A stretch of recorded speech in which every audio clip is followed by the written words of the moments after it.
Well, you exercised the balance of power for many, many years as Secretary of State and National Security Advisor, and so many people are interested in your history, and echoes of it come out in your book. And I wanted to ask you about that. You know, one passage in your book says that idealism is a critical part of American policy, but that the most sustainable course will evolve a blend of realism and idealism, too often held out in the American debate as incompatible opposites.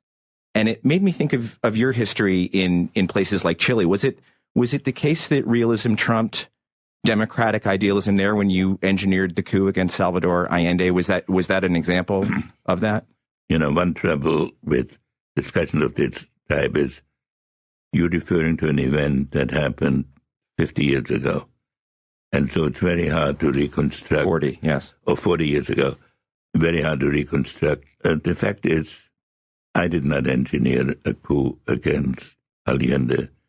Allende was overthrown by his military, with whom we had no contact 2 years earlier or 3 years earlier when he came in.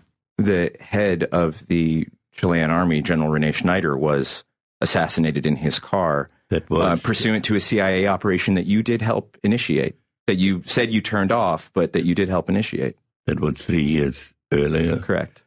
It was not an operation that we initiated.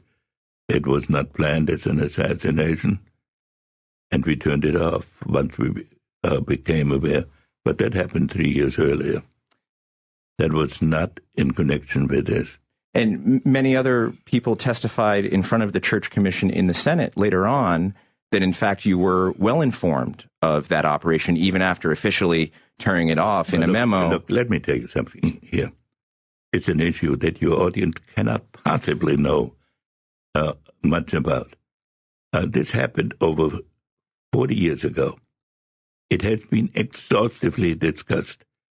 It is a reflection of a period in which the divisions in America were so great that opponents seemed to take a perverse pleasure in charging the people with whom they disagreed on other points with sort of criminal activities. And to have a meaningful discussion, you have to begin with the premise that serious people are trying to do the best for their country. We have been trying to overthrow President Assad. We overthrew, in this administration, we supported and took military action in Libya for that purpose, that America has an interest in bringing about democratic government. It's a well-established fact. What the details were in 1971, with all due respect to you, it's not an appropriate subject here because it's easy to fish out individual statements before committees. I think our national debate would be helped if we assumed that serious people were trying to achieve serious objectives and to ask what these objectives were and not to see whether there is one act taken by some outlying CIA group. I understand that. The nature of these questions is not to have a prosecutorial forum. A lot of very smart people have pointed to the way that you, as a world leader and Secretary of State, helped shape the world that we see today in places like Cambodia and Chile and other places. And we don't have time to get into all of them. Yeah, but it goes Cambodia, to looking at... That's another one. Here we are at a time when we find terrorist activities going on from foreign countries. What was the issue of Cambodia? 4 Vietnamese divisions had occupied a strip of territory in Cambodia. These divisions entered Vietnam at will and were killing Americans. They launched an offensive against the Americans in Vietnam before we even knew the way to the bathroom in the White House. We had 400 to 600 casualties in the first 8 weeks.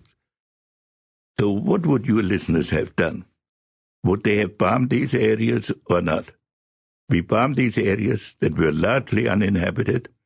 The current administration is doing it in Pakistan, Somalia, And excuse me, sir, uninhabited goes against the facts of history. There were hundreds of thousands of people killed in that campaign. Wait a minute. Ignorance is no excuse for being insulting.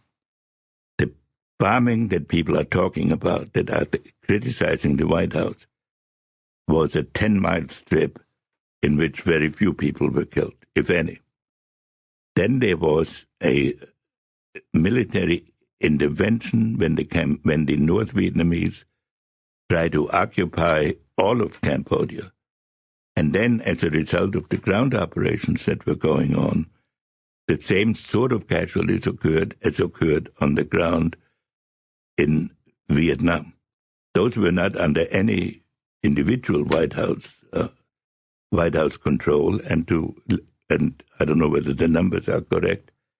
I'm sure they were not hundreds of thousands, but they were civilian casualties as a result of the ground operations caused by the North Vietnamese invasion of Cambodia.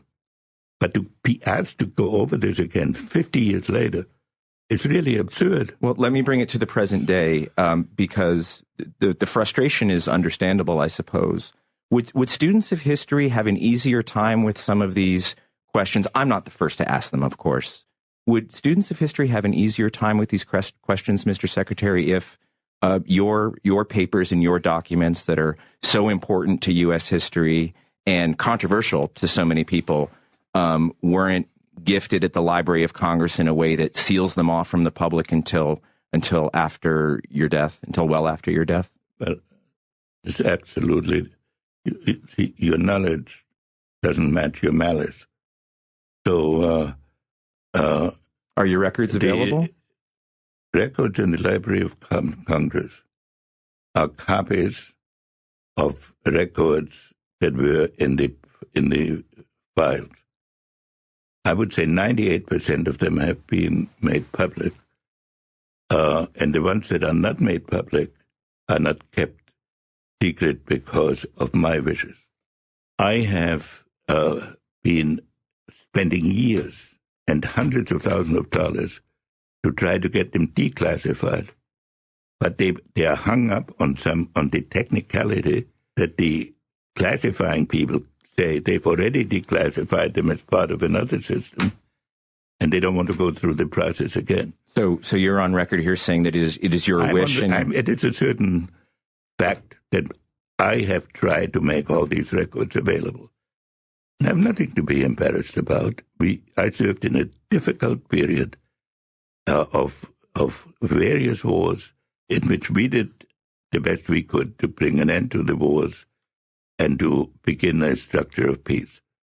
And really, for 50 years after, an interviewer would spend that much time on this is outrageous. Well, let me give you the last word from the pages of your book then, Mr. Secretary, and I'm happy to do so. You write, and I think quite meaningfully in your book, that long ago in youth I was brash enough to think myself able to pronounce the, quote, meaning of history. I now know that history's meaning is a matter to be discovered, not declared.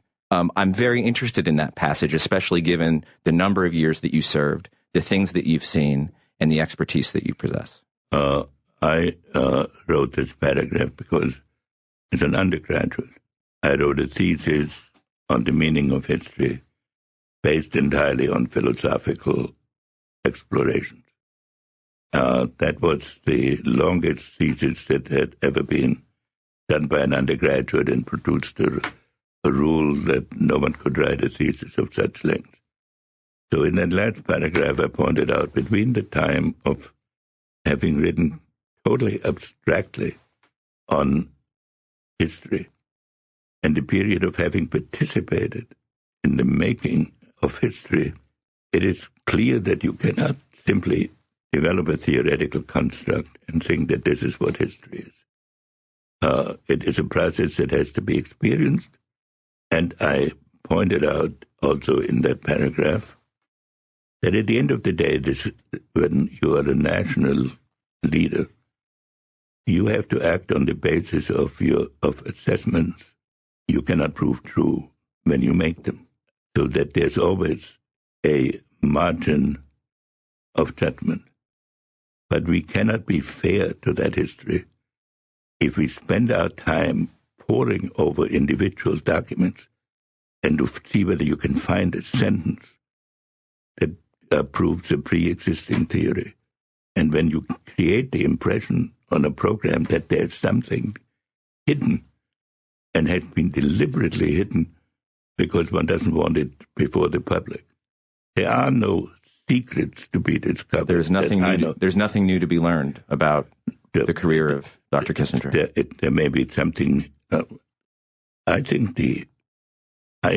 do not remember every document, nor is it possible to remember every document. So far, despite assiduous efforts of people with the attitude you've represented here, they haven't found anything of a fundamental nature, and they won't. Well, I thought it worth asking. There are many very, very serious journalists and analysts who have used descriptions of you, Dr. Kissinger. I know you're well aware, very serious ones, including war criminal, that they've used. It's appropriate in a context like this to bring those very serious issues to light and allow you to give your point of view and to defend yourself against them. They're not issues that are being brought up now. They're brought up by a tiny minority. There's a vast majority that has a different view. And I think the time has come, if we want to bring America together in the crisis that we face, that we at least grant the good faith of people we disagree with, and maybe we can still question their practical judgment. But we should stop conducting these discussions as a civil war. And the purpose of this book, anyway, was to see whether I could put before the public a general notion of international order. I have devoted my life to that. That some people disagree with this or that aspect is inevitable. But that the tone of this sort of question creates an impression that our government is run as a conspiracy, and that is unjust to any administration.